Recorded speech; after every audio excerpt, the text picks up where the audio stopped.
1970s to 1980s in Nigeria was a period of transformation, a time when pioneers emerged, shaping industries, culture, and the nation itself. These years laid the foundation for the modern Nigeria. The decade brought about the 1972 and 1977 indigenization decrees to eliminate foreigners from certain economic fields and replace them with Nigerian citizens. The move was aimed at transferring ownership of key industries to Nigerian hands.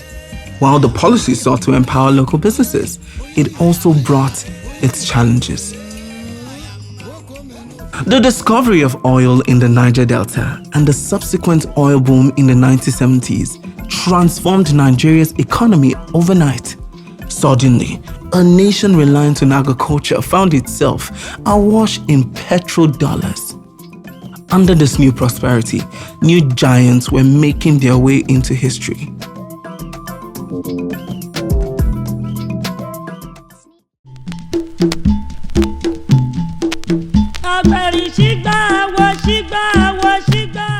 That's how I believe it.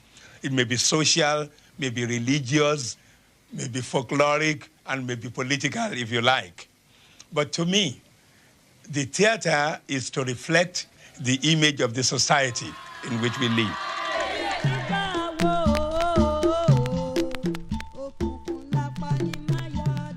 Chief Hubert Ogunde, who founded the first contemporary professional theatrical company in Nigeria, the African Music Research Party, in 1945, and who some refer to as the father of contemporary Yoruba theatre, wrote more than 50 plays that incorporated dramatic action, dance, and music.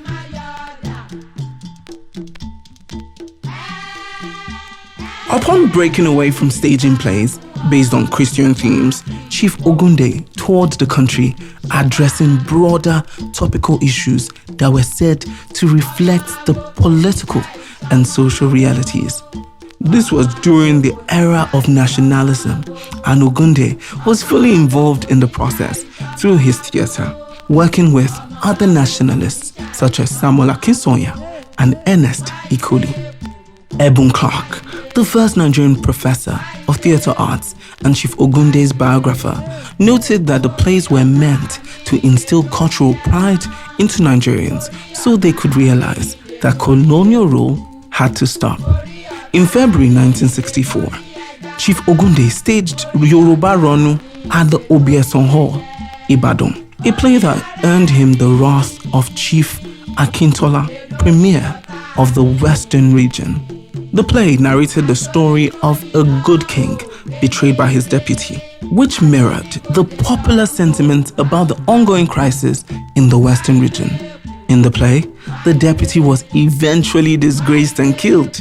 Chief Akintola was at the event where the play was premiered. Angry, he walked out of the hall with some of his ministers. The following day, Ogunde was banned from performing in the Western region. Ogunde didn't reply as he usually did through the press. He wrote a play in response titled Otito Koro, which means truth is bitter. The opening words, stunning deep. Help me ask the worthless leader. Help me ask the wicked one. The evildoer thinks that other people talk about him.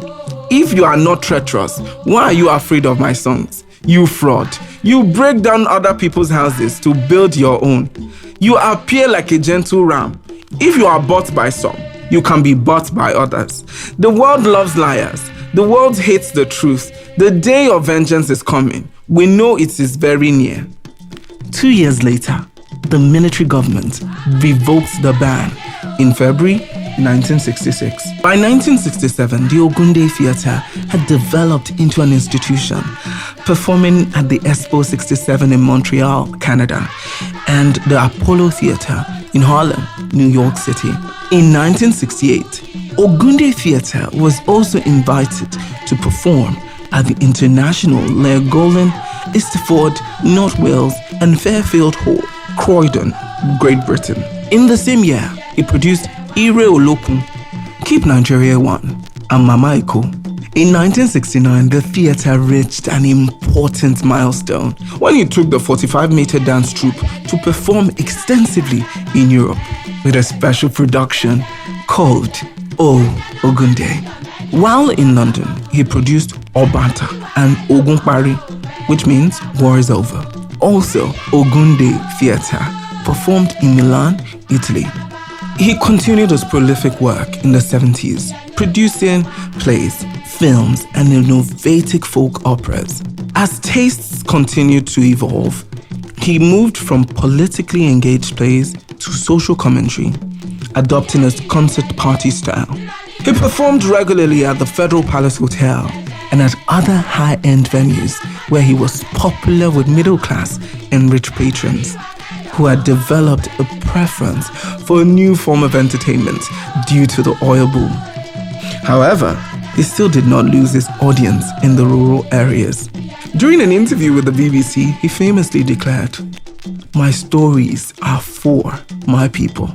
From 1971, Chief Ogunde also had a television program called The Hubert Ogunde Show on NTA, which lasted a year.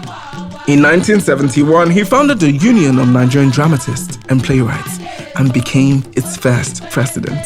Today, the union is called the Association of Nigerian Theatre Practitioners, ANTP, which has thousands of members and theatre companies throughout Nigeria.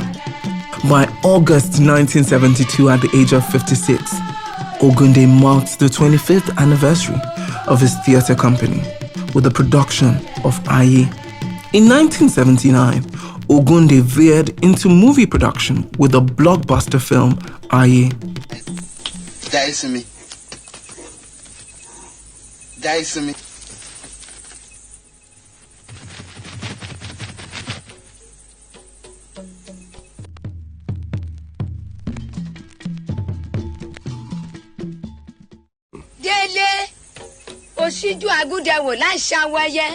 His notable works from this decade include Aye and Ija Ominira, two pioneering Yoruba feature-length films.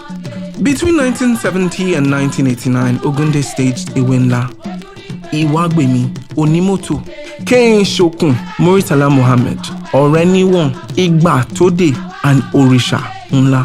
Ogunde emerged as the foremost producer of Yoruba celluloid movies, with films like Jaye Simi, Let the World Rest, Aye, and Arupin Untenya. In 1990, Ogunde starred alongside Pierce Brosnan from the James Bond series in the movie Mr. Johnson, which was filmed in Jos.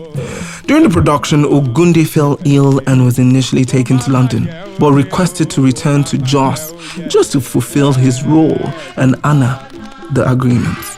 Unfortunately, his condition worsened, and he was flown back to London's Cromwell Hospital, where he passed away in April 1990.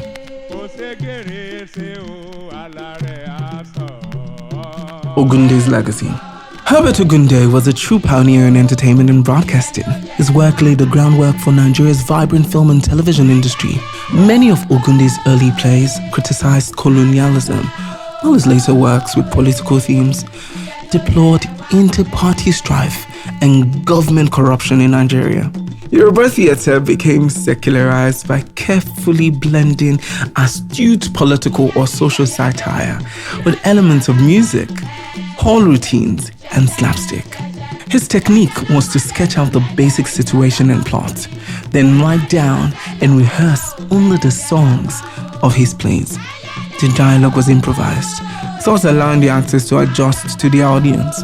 Many of Ogunde's later folk operas were popular musicals featuring jazzy rhythms, fashionable dance routines, and contemporary satire. Through this format, he set an example for a successful commercial theatre and prepared audiences all over Nigeria for his followers.